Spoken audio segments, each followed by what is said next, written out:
Նույնավոր զարգացումները ապացուցեցին, որ սա հայ-առաքելական սուրբ եկեղեցու դեմ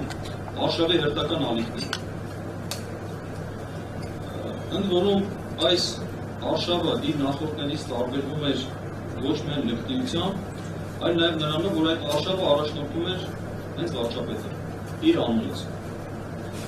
Ինչպես գիտենք, սուրբ գրային խոսք, դրան հաջորդող վիրավորանքներ և կաթողիկոսին փոխարինելու նոր օրակարգեր։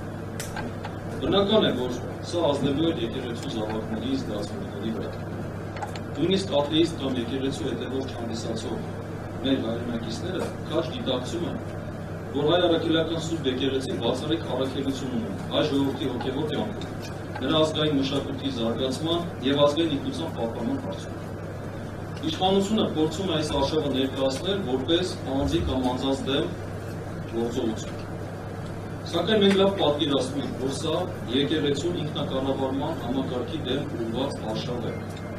Իսկ դրա ապացույցները բազմաթիվ են, մասնավորապես վարչապետը վաղուց իրեն համեմատում էր Պապ թագավորի հետ, որը ինչպես հայտնի է հակաեկեղեցական կեցվածք ուներ։ Նոր Հայաստան, նոր հայրապետ շարժումը 2018 թվականի իշխանության թողտվությամբ կամ կազմակերպմամբ իրականացվեց և դադարեց միայն այն ժամանակ, երբ Էջմիածին քաղաքում արդեն եկեղեցու զավակների և այդ ակտիվիստների միջև բախումներ սկսվեցին։ Հիշում ենք նաև հայ եկեղեցու պատմություն առարկայի դուրս հանումը կրթական ծրագրերից։ Կաթողիկոսի ամանորյա ուղերձի հրապարակման գրաֆիկը փոխել է։ Սրան զուգահեռ բազմաթիվ հետապնդումների և անարգանքների փորձեր են եղած։ Մասնավորապես ամենայնիվ կաթողիկոսի նկատմամբ վարչական ուղղակներ են կիրառել, օրինակ թեմերի տրանսպորտային միջոցներից մեկի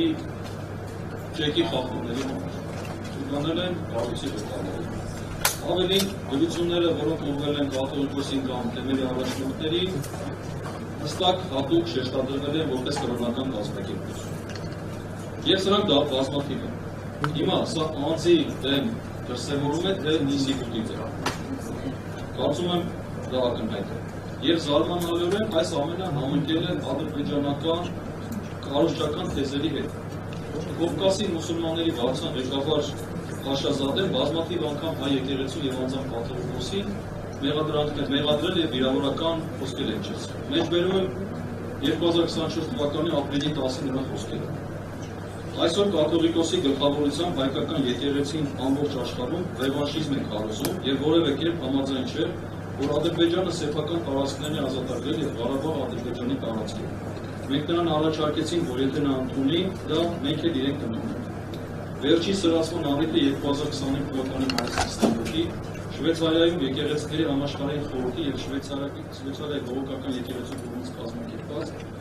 կրոնական ազատություն հայկական հոգևոր մշակութային և պատմության ժառանգության պահպանումը Արցախում Լեռնային Ղարաբաղում խորագրով միջազգային համաժողովի կաթողիկոսի մասնակցություն էր։ Դա բացեցատրում, ինչ է անում եկեղեցին, որ շարժում է ոչ միայն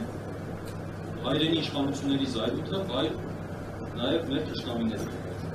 Արդյոք եկեղեցին հեշտ չի համակերպում պարտվական քաղաքականությանը։ Եթե մեր եկեղեցին այդպիսի լիներ, այդպես համակերպող լիներ պարտվական քաղաքականությանը, ապա մեր ժողովրդի երախտագիտության խոսքը չէր հայտնի, չէր ներառի նաև սահմանադրության մեջ։